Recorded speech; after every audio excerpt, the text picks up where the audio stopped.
अस्सलाम वालेकुम students, lecture number 8 में गैस एक्सचेंज इन एम्फीबियंस। तो टेरेस्ट्रियल एनिमल्स जो हैं वो स्पेंड करते हैं less energy for gas exchange than aquatic animals. ऐसा क्यों है? यानी कि जो लैंड पर रहने वाले ऑर्गेनिजम्स हैं उनको अपनी इतनी एनर्जी स्पेंड नहीं करनी पड़ती गैस एक्सचेंज के लिए जितनी कि एक्वेटिक एनिमल्स को। उसकी रीज़न क्या है? उसकी रीज़न ये है कि एयर में 20 टाइम्स जो है वो ज़्यादा ऑक्सीजन होती है देन वाटर, इसलिए लैंड एनिमल्स, टेरेस्ट्रियल एनिमल्स को इतनी ज़्यादा एनर्जी स्पेंड नहीं करनी पड़ती गैस एक्सचेंज के लिए।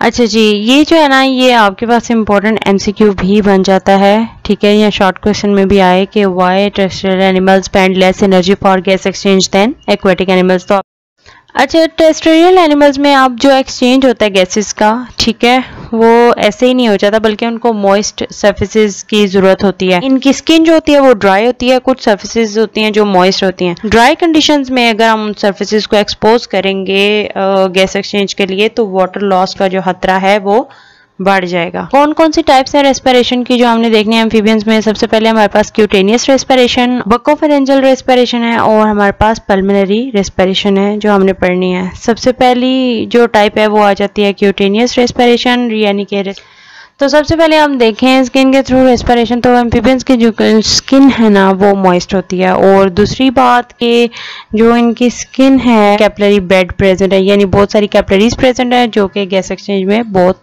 हेल्प करती हैं। एक तो मॉइस्ट होती है, दूसरा कैपिलरीज प्रेजेंट है स्किन के नीचे। इन दोनों की वजह से स्किन फंक्शन करती है एज ए रेस्पिरेटरी ऑर्गन, और ये एमसीक्यूज के लिए भी इम्पोर्टेंट है, ठीक है। Skin functions as a respiratory organ due to option A moist होने की वजह से कैपिलरीज प्रेजेंट हैं, ठीक है।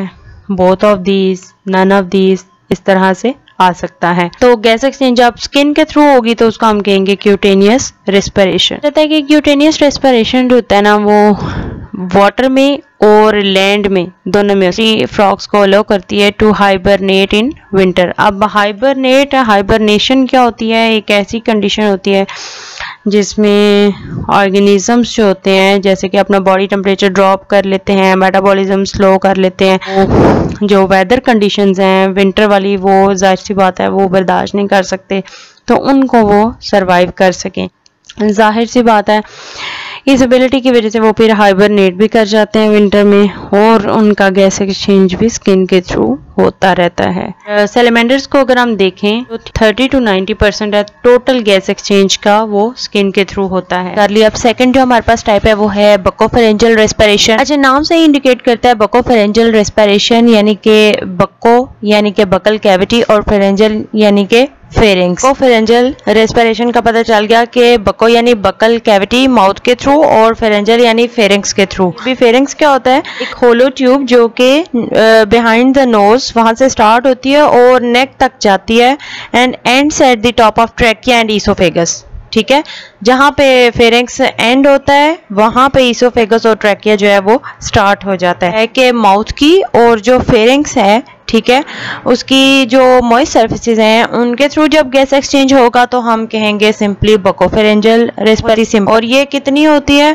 Only 1 to 7% of total gas exchange. जी, थर्ड जो हमारे पास टाइप है पल्मोनरी रेस्पिरेशन, ठीक है। तो सिंपली जो है पल्मोनरी रेस्पिरेशन को रेस्पिरेशन थ्रू लंग्स भी कहा जाता है, ठीक है। ज्यादातर जो एम्फीबियंस होते हैं ना उनमें लंग्स प्रेजेंट होते हैं। प्लेथोडोंटिड जो सैलमेंडर्स हैं इनके बारे में हमने पहले भी पढ़ा हुआ है, इनको प्लेथोडोंटिडा या लंगलेस सैलमेंडर्स बोलते हैं। इस फैमिली से जितने भी सैलमेंडर्स बिलोंग करते हैं they can only breathe through their moist skin, ठीक है, जो है वो लंग्स प्रेजेंट नहीं होते। बाकी सैलमेंडर्स आ जाते हैं, उनके अगर हम लंग्स की बात करें तो उनमें सिंपल सैक्स प्रेजेंट होते हैं। ये जो पहले वाली आपको डायग्राम नजर आ रही है सैलमेंडर्स लंग, ठीक है, ये देखें यहाँ पे आपको नजर आएगा कि ये क्या है, सिंपल सैक्स बने हुए हैं, ठीक है। इनके अंदर कोई डिवीजन नहीं है, ये सिंपल सैक्स।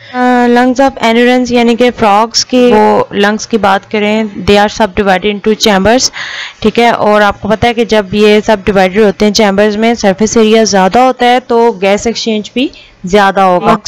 लंग्स, ठीक है, और आप जो है ना सैलमेंडर्स का भी देख सकते हैं, ये सिंपल सैक्स हैं और इसका जो है ये आगे से सब डिवाइडेड हुए हुए हैं चैम्बर्स में, ठीक है, ताकि सरफेस एरिया इंक्रीज हो और गैस एक्सचेंज भी ज़्यादा हो। बस ना ये भी पूछा जा सकता है कि what is buccal pump mechanism, ठीक है, तो आपने ये याद रखना है कि फ्रॉग्स में जो रेस्पिरेशन होती है वो पल्मोनरी होती है, लंग्स के थ्रू होती है और नाम से ही इंडिकेट हो रहा है कि बक्कल जो है वो किसको कहते हैं, माउथ को, ठीक है, यानी बक्कल कैविटी माउथ के थ्रू, माउथ भी इन्वॉल्व है। फिर ना सबसे पहले हम प्रेशर की बात कर लेते हैं। आपको नजर आ रहा है रेड में, मैंने इसको हाईलाइट किया, एक पॉजिटिव प्रेशर होता है और एक नेगेटिव प्रेशर है। इसको समझ लेते हैं। पॉजिटिव प्रेशर ये होता है कि जैसे हम माउथ की बात कर रहे हैं, ठीक है, तो माउथ के अंदर प्रेशर क्रिएट करना और वो प्रेशर जो है वो एनवायरनमेंट से जो है वो ज्यादा होना चाहिए, ठीक है, दी एनवायरनमेंट प्रेशर ग्रेटर देन दी एनवायरनमेंट, वो होगा पॉजिटिव प्रेशर। और नेगेटिव प्रेशर क्या होता है कि इनर साइड पे यानी माउथ में, अगर हम माउथ की बात कर रहे हैं और एनवायरनमेंट के साथ हम कंपैरिजन कर रहे हैं, तो माउथ में यानी इनर साइड में प्रेशर कम हो और बाहर एनवायरमेंटल प्रेशर ज़्यादा हो तो वो होता है नेगेटिव प्रेशर चेंज है।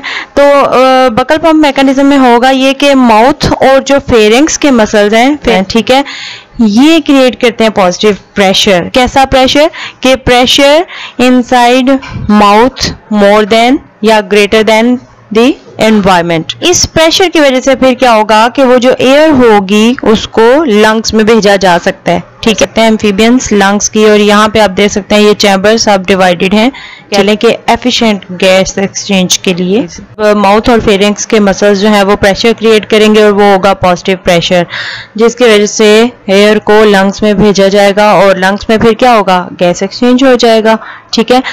और आप लोगों को एक और साथ बताती जाऊं कि जब हमने लंग्स में भेजना था एयर को तो हमने पॉजिटिव प्रेशर क्रिएट किया। अब जब लंग्स में एक्सचेंज हो गया तो कार्बन डाइऑक्साइड ने बाहर आना है, जाहिर सी बात है, तो वो नेगेटिव प्रेशर के थ्रू आती है, ठीक है। इसी मैकेनिज्म को कहते हैं बक्कल पंप मैकेनिज्म, क्योंकि different methods of gas exchange, ठीक है। तो इसमें हमें क्या बताया हुआ है कि क्यूटेनियस और जो बगोफेरेंजियल रेस्पिरेशन है ना, उनका एक डिसएडवांटेज है, उनमें जो टोटल गैस एक्सचेंज है उसकी परसेंटेज बहुत कम है और इनका जो गैस एक्सचेंज है ना वो कांस्टेंट रहता है।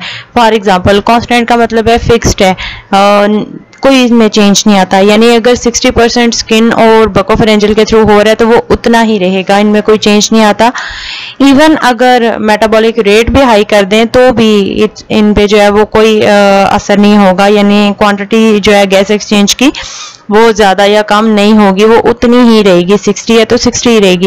ये लंग्स जो है ना उनमें चेंज आता रहता है, ठीक है, यानी अगर आप मेटाबॉलिक रेट हाई करेंगे तो लंग्स में रेस्पिरेशन ज़्यादा होगी, गैस एक्सचेंज ज़्यादा होगा। इस तरह से लंग्स जो है ना वो कंपनसेट करते हैं इस शॉर्टकमिंग को।